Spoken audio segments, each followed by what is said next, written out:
हे पहा, हिंदुत्ववादी विचार म्हणजे या देशातून एक विशिष्ट जाती आणि धर्माचे लोक हद्दपार करायचे असं आमचं म्हणणं नाही.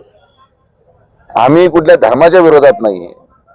डॉक्टर बाबासाहेब आंबेडकरांनी जे संविधान लिहिलं यामध्ये प्रत्येक नागरिकाला इथं स्वातंत्र्याने आणि आनंदाने राहायचा अधिकार आहे आणि त्या संविधानाचा आम्ही सन्मान करतो. आमचा विरोध त्या लोकांशी आहे, त्या धर्माच्या लोकांशी आहे जे या संविधानाच्या पलीकडे जाऊन देशामध्ये असलेली शांतता भंग करायचा प्रयत्न करतात. वारंवार हिंदू धर्माचा अपमान केला जातो. वारंवार जे हिंदू धर्माच्या संरक्षणासाठी केलेले कायदे असतात ते मोडकळीस आणण्यासाठी षडयंत्र करतात, जे सामाजिक सुरक्षितता धोक्यात आणतात. अशा विशिष्ट लोकांच्या विरोधात आमचा लढा आहे. त्यामुळे जर आता आमच्याकडे पण अनेक ठिकाणी आमदार महोदय असतील, मी असेल, आता आम्ही अनेक हॉस्पिटलला जातो, डॉक्टर्स आहेत, वकील आहेत, आर्किटेक्ट्स आहेत, हे सगळे मुस्लिम धर्माचे जरी असले आमच्या विरोधात थोडं नाही. आम्ही आजही बसतो. आज राहत्यामध्ये तुम्हाला उदाहरण सांगतो, आम्ही आमचा भारतीय जनता पार्टीचा नगरपंचायतीचा गटनेता हा मुस्लिम समाजाचा माणूस केला.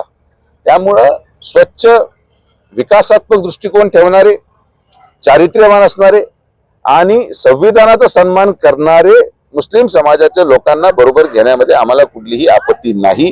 मात्र जे वारंवार आम्हाला उकसवण्याचा प्रयत्न करतात आणि हिंदू धर्म संपेल, हिंदू धर्म संकटात येईल या दृष्टिकोनातून प्रयत्न करणाऱ्यांच्या विरोधात आम्ही ठामपणे उभा आहोत आणि ती भूमिका आमची स्पष्ट आहे. नाही, आता निवडणूक आयोगाचा निर्णय हा तर सगळ्यांना मान्य करावा लागेल, पण मला असं वाटतं की भारतीय जनता पार्टी असेल आणि अहिल्यानगरमध्ये विशेषतः राष्ट्रवादी काँग्रेस आणि भारतीय जनता पार्टीची युती असेल, भगवा हा का फक्त शब्दपूर्ती मर्यादित विषय आमच्यासाठी नाही. भगवा हे आमच्या रक्तात आहे. आम्ही आजही प्रचारामध्ये आमचं उपरणं, आमच्या टोप्या हे एक वेगळ्या हिंदुत्ववादी विचाराची युती आहे आणि या युतीच्या अनुसरून आम्ही आमचा प्रचार पुढे घेऊन जाणार आहोत. एखाद्या संस्थेने आदेश दिला असेल तर त्याला तो मान्य करणं क्रमप्राप्त आहे आणि म्हणून निवडणूक आयोगाचा आम्ही सन्मान करतो. मात्र मला असं वाटतं की त्यांनी काय फार परिणाम होणार नाही.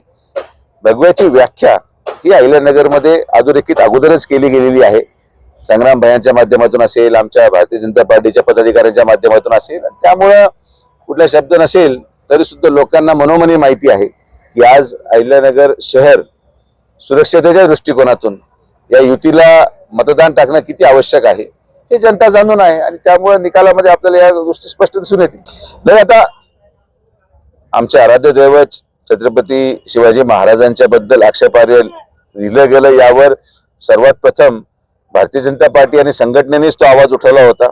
माननीय मुख्यमंत्री फडणवीस साहेबांनी आणि आज देशाचे प्रधानमंत्री माननीय नरेंद्र मोदी यांनी केंद्र सरकारच्या माध्यमातून याचा पाठपुरावा करण्यात आला आणि आज त्याचा परिणाम आपल्याला पाहायला मिळतो. शेवटी महाराजांविरोधात वक्तव्य किंबहुना कुठल्याही प्रकारचं लिखाण हे कदापि महाराष्ट्रामध्ये स्वीकारलं जाणार नाही.